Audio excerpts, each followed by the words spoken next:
Eileen. Hey, Frank. Got some company behind you. I do. Isn't he cute? We have this little Osprey that's been cleaning his feathers, if you will. I've been watching him the last few minutes. Look at that. He just looks like he is having quite the day, just enjoying his afternoon. And I hope you're enjoying your afternoon, too. I just think he is so cute.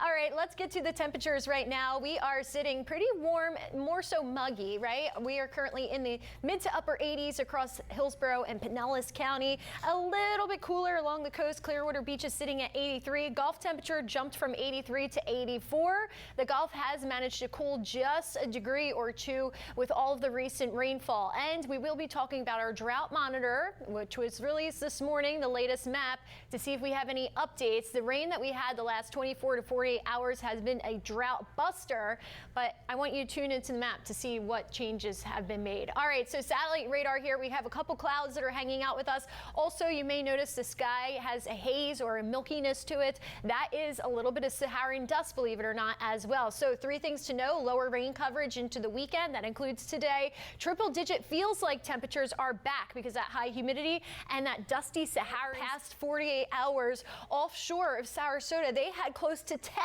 inches of rainfall. It would have been nice if we had that spread out over past couple of days across some of those counties that were really hurting, but we'll take 1 to 3 inches. It did cause a little bit of ponding and some flooding, especially in poor drainage areas. But as for the rest of today, the rain will be tapering off as we move into the weekend as well. Now, a big reason why we had so much rain was that upper level low, which, by the way, is now spinning out by North and South Carolina. You can kind of see that spin right there.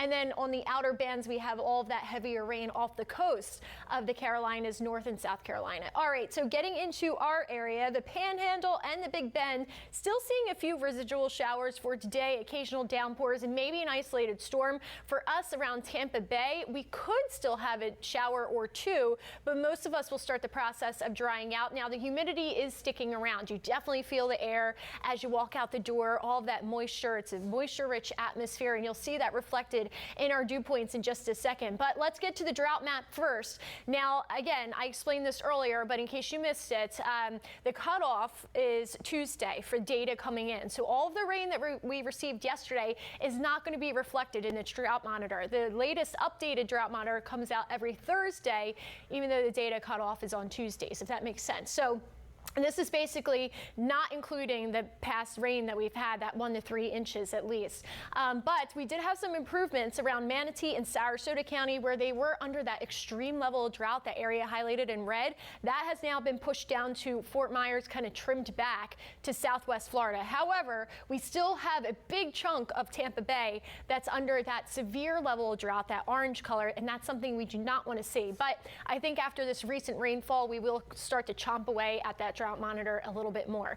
Also, going into the tropics, no developments expected the next several days. That area low pressure that we were tracking, they did have that tagged as possible development. The National Hurricane Center had a very low chance of developing.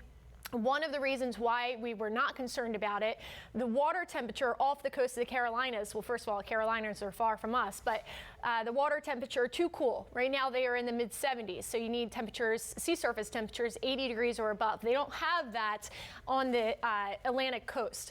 The Gulf, yes, we do have that. Another thing, those upper level winds were a little bit too breezy for that system to really get going. All right, so temperatures right now, we're in the mid to upper 80s across the region. Our inland location sitting a little bit cooler. Bartow, Wauchula, Sebring, frost-proof between 81 to 83. Along the coast here, we're anywhere from 85 to 88. Very warm out there, and then you factor in the humidity, it feels even stickier. So dew points are in the upper 70s right now. That's not helping us out.